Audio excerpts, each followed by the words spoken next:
Hello les amis, je vous retrouve pour une nouvelle vidéo sur le football anglais et la Première Ligue et je vais vous présenter le match Sheffield United contre Aston Villa. C'est un match qui a lieu ce samedi 3 février 2024 à 18h30 pour le compte de la 23e journée du championnat d'Angleterre Première Ligue saison 2023-2024.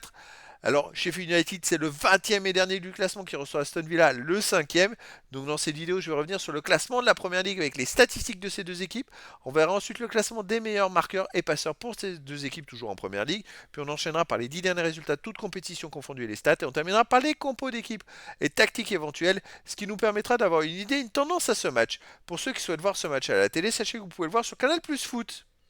Alors au classement, on a donc Sheffield United qui est 20e et dernier avec 10 points en 22 matchs, 2 victoires, 4 nuls, 16 défaites, 19 buts marqués, 54 buts encaissés, moins 35 de différence de but. Donc ils ont la moins bonne défense de Première Ligue, la moins bonne attaque. Ils sont derniers, c'est une saison catastrophique et là je ne vois pas comment ils pourraient gagner 4 ou 5 matchs de suite pour essayer de rattraper les équipes non relégables. C'est très très compliqué pour eux. Aston Villa de son côté est 5e avec 43 points en 22 matchs, 13 victoires, 4 nuls, 5 défaites, 44 buts pour, 30 contre, plus 14 de différence de but. Alors c'est vrai qu'ils ont un peu plafonné, ils ont essayé de rattraper les premiers. Ils sont même revenus jusqu'à la deuxième place, à justement un point du premier. Et puis depuis, bon, ils ont un peu plus de mal. Ça devient plus compliqué. Là, ils sont à 8 points du premier Liverpool et ils sont même fait redépasser par Tottenham et Arsenal. Au niveau des buteurs, on a Watkins d'Aston Villa avec 10 buts, après Bailey Louise d'Aston Villa avec 6, McGinn d'Aston Villa 5, McBurney de Sheffield United 4, Diaby d'Aston Villa 4, puis plein de joueurs à 3-2 et un but pour les deux équipes. Pour les passeurs décisifs, Watkins d'Aston Villa est aussi à 8 passes décisives, c'est le meilleur passeur de Première Ligue. Il est quand même 10 buts et 8 passes, c'est pas mal, hein, sur 18 buts quand même. Hein. Ensuite, on a Bailey d'Aston Villa avec 6, Diaby Aston Villa 4. Et le meilleur pour Sheffield United, c'est Hammer avec 3. Puis après, il y a d'autres joueurs à 3-2 et une passe décisive. Les 10 derniers résultats, toutes compétitions confondues, Sheffield United, c'est 2 victoires de nul, 6 défaites, 14 buts pour 20 contre, moins 6 de différence de but. C'est normal, ils sont derniers du classement. Et par contre, c'est vrai que les deux dernières défaites, ils marquent des buts. Hein. Là, ils viennent de perdre 3-2 à Crystal Palace, ils ont mis 2 buts. Hein. Donc, bon, chez eux, ils restent sur une grosse défaite contre Brighton 5-2. Un nul contre West Ham 2-2. Une défaite contre Luton Town 3-2. Il marque quand même à chaque fois 2 buts. Hein. Qu'est-ce qu'il y a d'autre Une victoire contre Brentford 1-0 et une défaite contre Liverpool 2-0.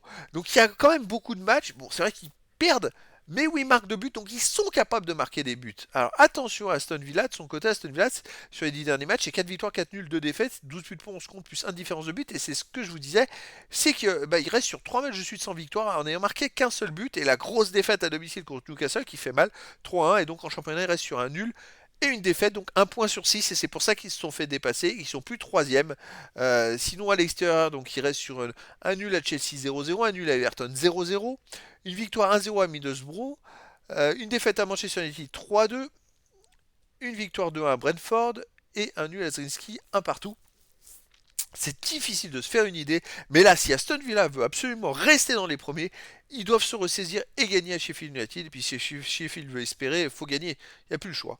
Au niveau des compos d'équipe et tactique pour Sheffield United, ce serait du 4-1-4-1 avec gardien Foderingham, défense Bugle, Ahmed Odzik, Robinson, Trusty, milieu de terrain défensif Costa, autre milieu de terrain Makati, Slimane, Hammer, Diaz, attaquant McBurney. Et pour Aston Villa, ça serait du 4-4-2 avec gardien Martinez, défense Moreno, l'anglais Konsa, Cash, milieu de terrain McGinn, Luis Camara, Bailey, attaquant Watkins et Diaby. Donc voilà les amis, le décor est planté entre ces deux équipes. On a Sheffield United bien mal classé, de l'autre côté Aston Villa, qui depuis quelques matchs ça va pas trop. Mais là ils doivent se ressaisir. En tout cas, ça va être un match très intéressant pour la suite du championnat. Pour les deux équipes, pour Sheffield en vue du maintien et pour Aston Villa en vue de rattraper et de rester dans les premiers. Donc les amis, je vous donne rendez-vous ce samedi 3 février 2024 à 18h30 pour le match de la 23e journée du championnat d'Angleterre Première Ligue saison 2023-2024.